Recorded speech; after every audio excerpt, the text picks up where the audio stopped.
I think people are starting to get now realizations that after all those things, coming up from that, I don't really think people will really have the time to sit and start really ingesting and making calculations about the things that have happened. Their diet, their social political diet or the body politic has changed so much where it's almost like you need to take like some crash diet, some fast, and then you're building back up. Now you're picking and choosing what am I going to re-ingest into my body politic to actually fill it up. I think it's going to take a few more years, but these things are definitely hopped up a lot faster than I thought. I thought there was things out for like the main thing we've talked about, the schooling system in the series that we had that I suggest y'all check out with the cracks in the ivory tower.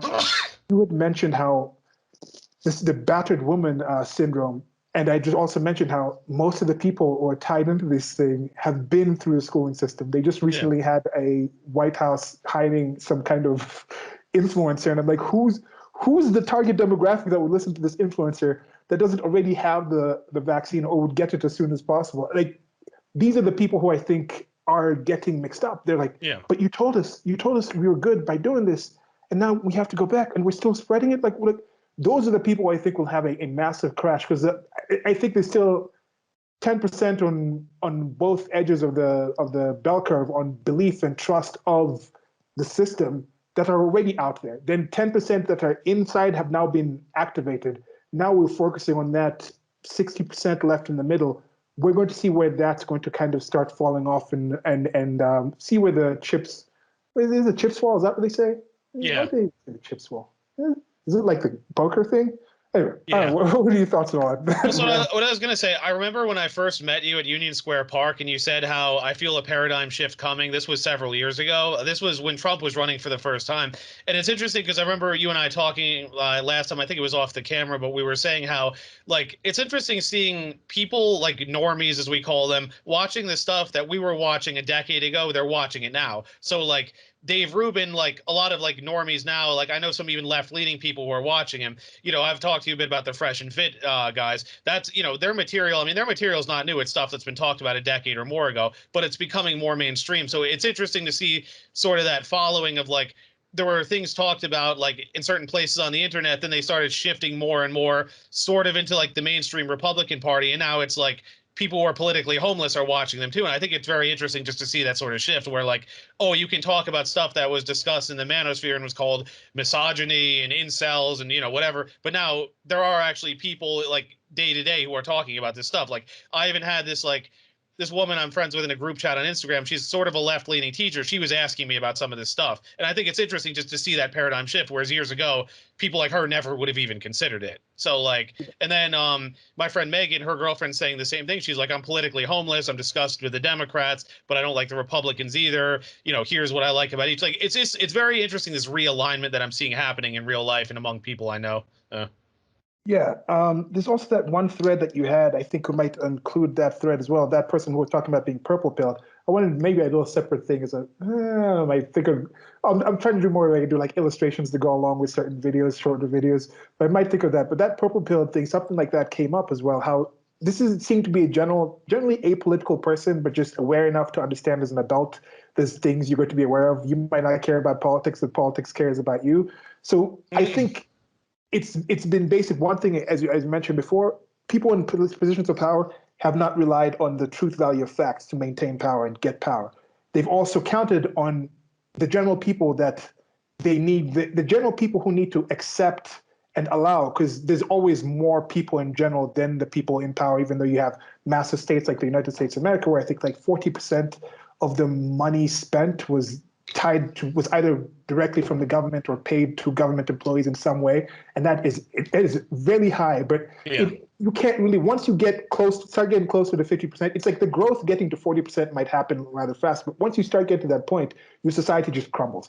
And I don't really imagine the United States of America getting much larger government than that. And part of the reason I'm seeing is because of things like this. Now you're getting to the point where there's so much largesse, there's so much influence. Yes, there's been so many regulations that are not enforced and things like that.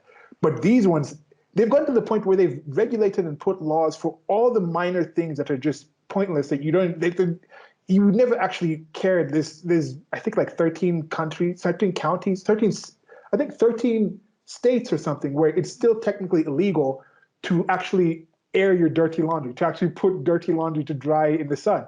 But the chances of somebody coming around and actually finding you for that are slim to none. But I think they've done so much of that already that now the laws that they're doing are actually affecting people's lives directly, and that's activating people. The politicians don't want people to actually be aware. This is another thing that you mentioned with the media. Why do people think that the media just started being bipartisan, that just started carrying water for the people in power? Why would any actual state, why would any group of people who maintain power by controlling what's considered facts, who have a monopoly of coercion over a given area, what would be their benefit to actually have a free press, to actually encourage the sharing of information? What would actually benefit that? And for most of you, you might think, oh no, this is part of the United States of America. And I still think it is. And I still think in general, most of the people do that. That is one thing that makes America exceptional, that by the fact that you know that we've had civilizations for all this time, people have understood what communication is. But the United States was the first time there was actually a country constituted with the basic respect and acknowledgement of the sharing of free information, the free sharing of information.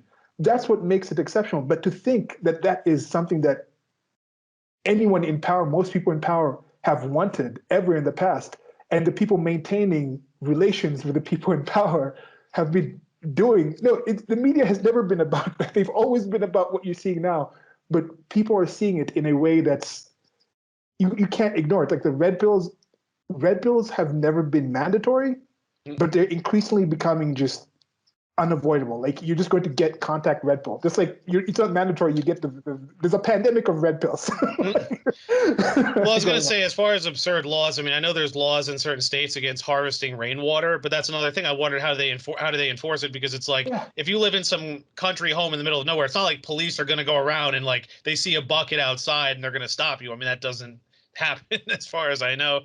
That's the thing. They're not going to, but they could. Yeah. And that is the key difference now. There's a lot of things that people thought never in America, but it has happened. And right now,